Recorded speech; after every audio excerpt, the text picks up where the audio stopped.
Students, welcome back to my YouTube channel. विज्ञान का कक्षा 8 का पार्ट 4 है ये, खनिज एवं धातु। आज हम इसके प्रश्न उत्तर करेंगे। करने से पहले आप वीडियो को लाइक करें, चैनल को सब्सक्राइब करें और शेयर करें।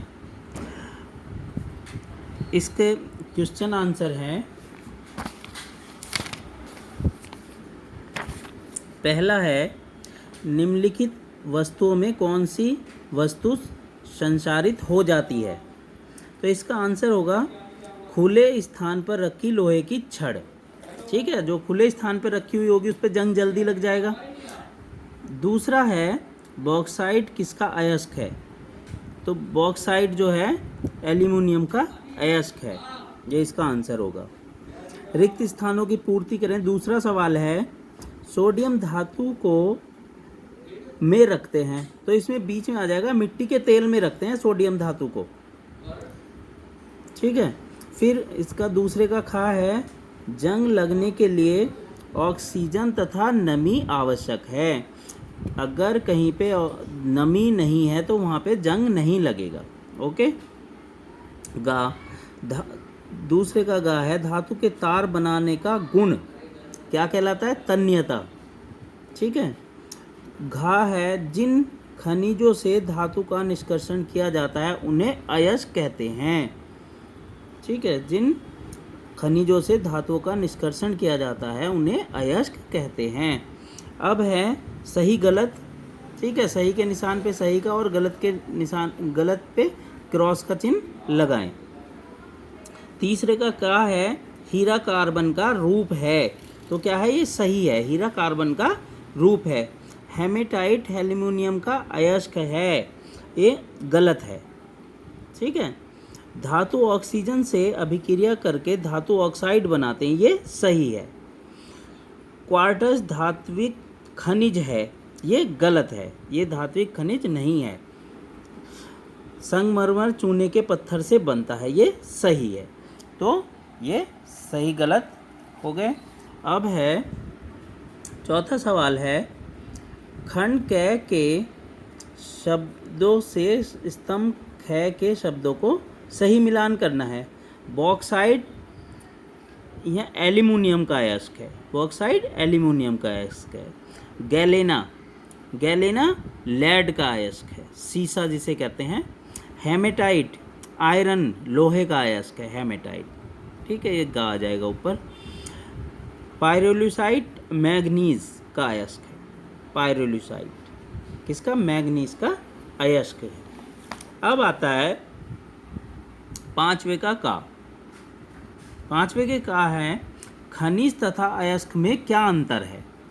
तो इसमें लिखेंगे, खनिज वह पदार्थ है जिसे जमीन के अंदर खुदाई करके प्राप्त किया जाता है। खनिज क्या है? वह पदार्थ है जिसे जमीन के अंदर खुदाई करके प्राप्त किया जाता है। परंतु जिन खनिजों में धातुओं का निष्कर्षण सरलतापूर्वक किया जाता है उन्हें अयस्क कहते हैं। जिन खनिजों से धातुओं का निष्कर्षण सरलतापूर्वक किया जाता है उन्हें अयस्क कहते हैं। पांचवे का खा है, अधिकांश खनिज किस रूप में पाए जाते हैं? इसका आंसर होगा, अधिकांश खनिज सिलिकेट के रूप में पाए जाते हैं। किसमें? सिलिकेट के रूप में पाए जाते हैं। पांचवे का गा है, धातुओं की घातवर्धनीयता तथा तन्यता के गुण का क्या अर्थ है?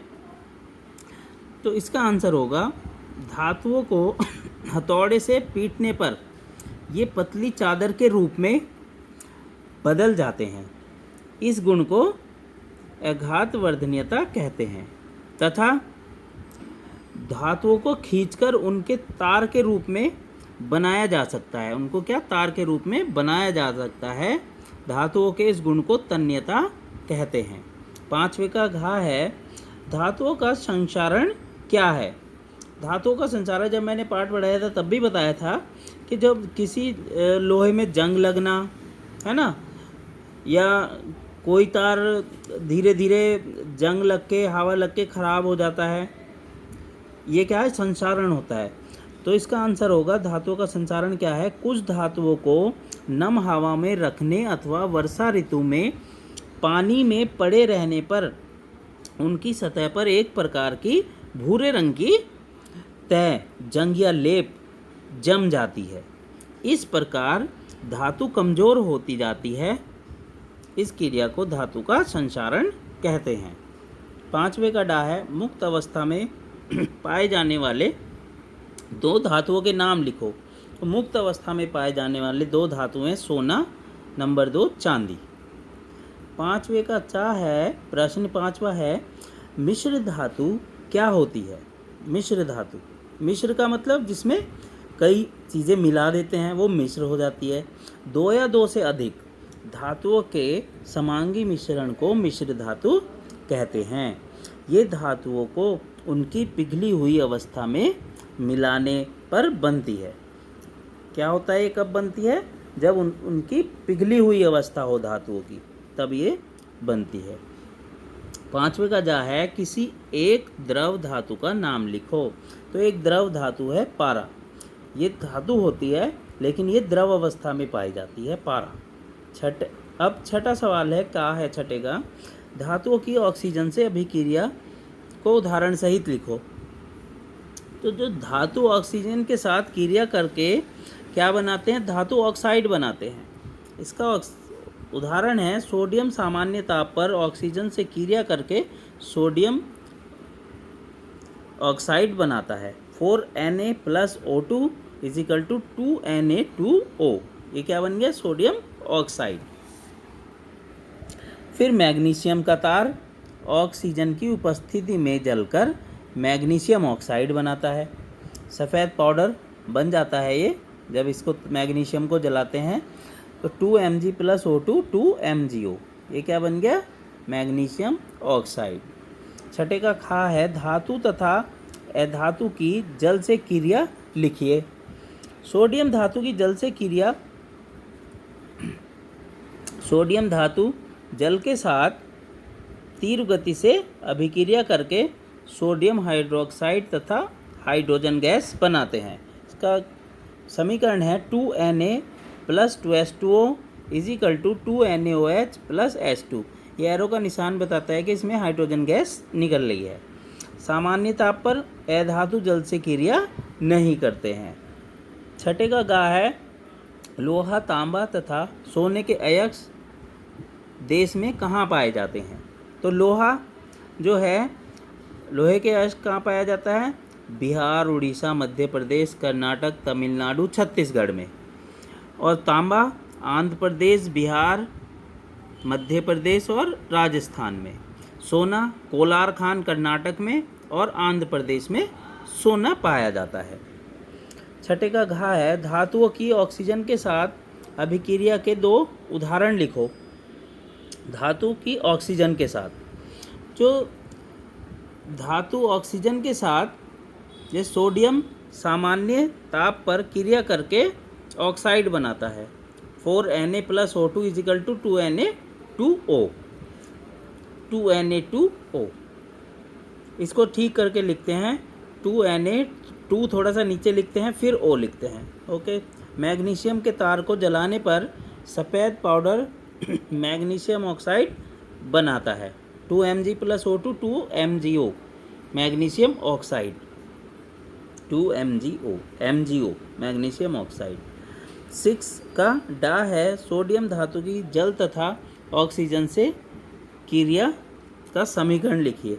तो वैसे ये ऊपर भी दिया है, सोडियम धातु की जल से क्रिया करते हैं 2Na+2H2O 2NaOH+ हाइड्रोजन गैस निकलती है। फिर इसकी ऑक्सीजन से क्रिया करते हैं सोडियम की, 2Na2O बनता है। ठीक है। छठे का चा है, धातु तथा अधातु में अंतर स्पष्ट कीजिए।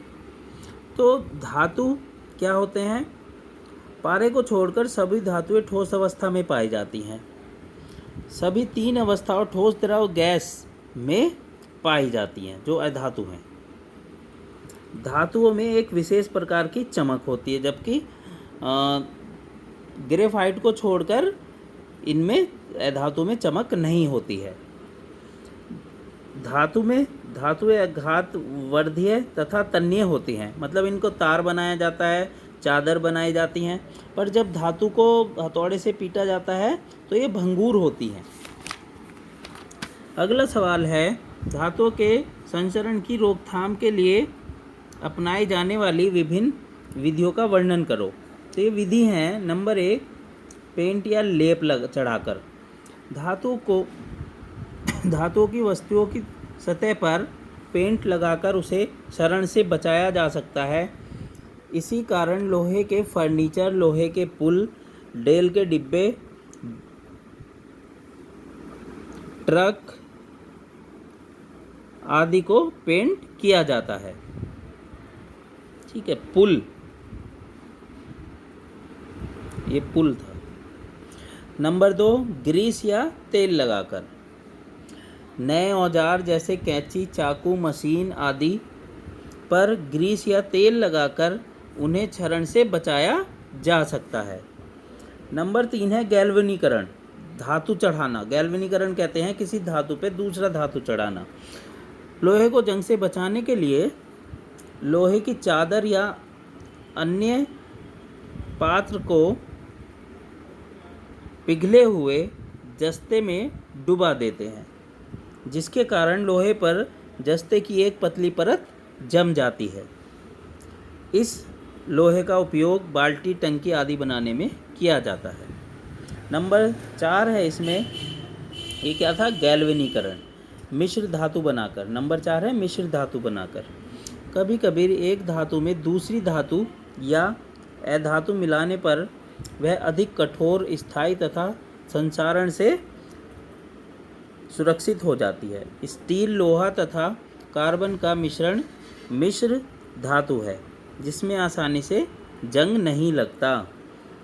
नंबर 6 का जय है, तवे के हैंडल में लकड़ी लगी होती है, क्यों? तो लकड़ी जो है, इसलिए लकड़ी जो है ताप का कुचालक है, इसके पकड़ने से हाथ नहीं जलता, इसलिए तवे के हैंडल में लकड़ी बनी होती है। वीडियो को लाइक करें, चैनल सब्सक्राइब करें और शेयर करें वीडियो को। ओके, अब लास्ट में ये दे रहा हूँ मैं, आप इसका स्क्रीनशॉट लेके भी लिख सकते हो। ठीक है, स्क्रीनशॉट लेके एकदम क्लियर आएगा। दूसरा पेज है,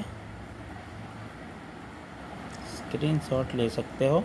ठीक है, क्वेश्चन नंबर वगैरह सारा आ जाएगा, ये में स्क्रीनशॉट लेके लिख सकते हो। Okay, thank you.